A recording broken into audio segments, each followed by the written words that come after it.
Pozdrav ljudi.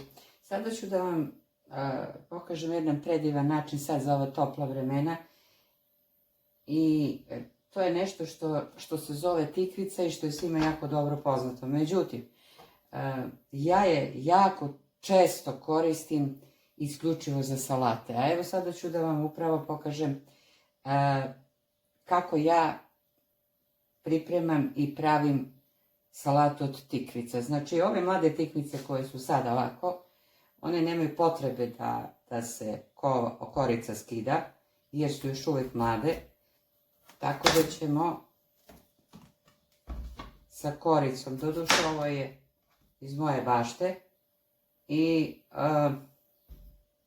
kao što uvijek i naglasim, zdrav plod, odnosno, kako ja kažem, znam šta jedem. Znači, evo ovako.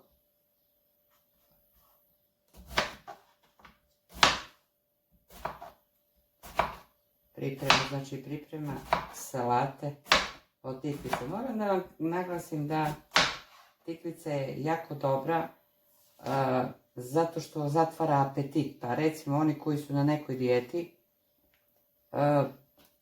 mogu da pojedu ovu salatu i sasvim osjeća se sitost. Jako brzo zasiti.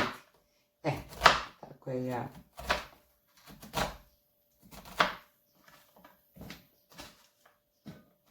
Tu dodat ću tu beo luka.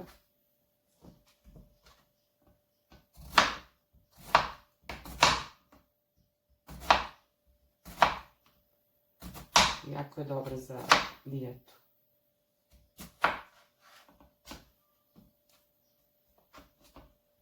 A da ne pričamo o njenim vitaminskim svojstvima. Svi to dobro znate. Mada, sve ono što se pojede ovako, na ovakav način, puno je zdravije nego, recimo, pohovane tikvice, ne znam ovo, ne znam ono, tako nešto što se sprema od tikvica.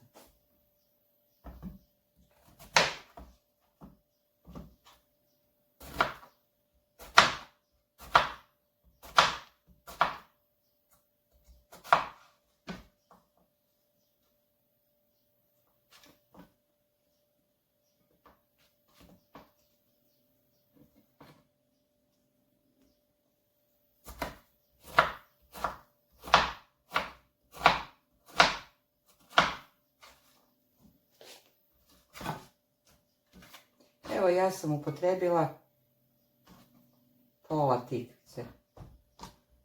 Nema potrebe za više. Ako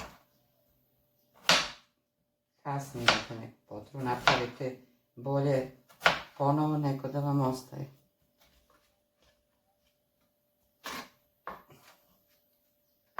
Ja je ponekad koristim i kao obrok.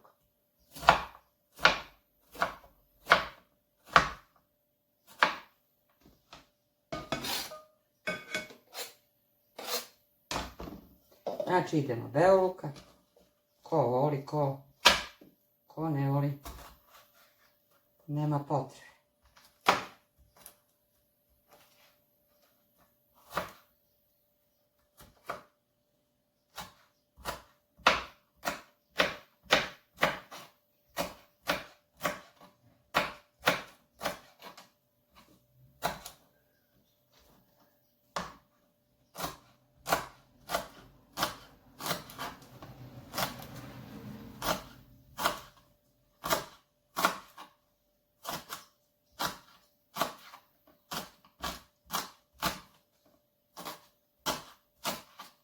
Ne znam da ste nekad ovo probali, ali ja najčešće tako.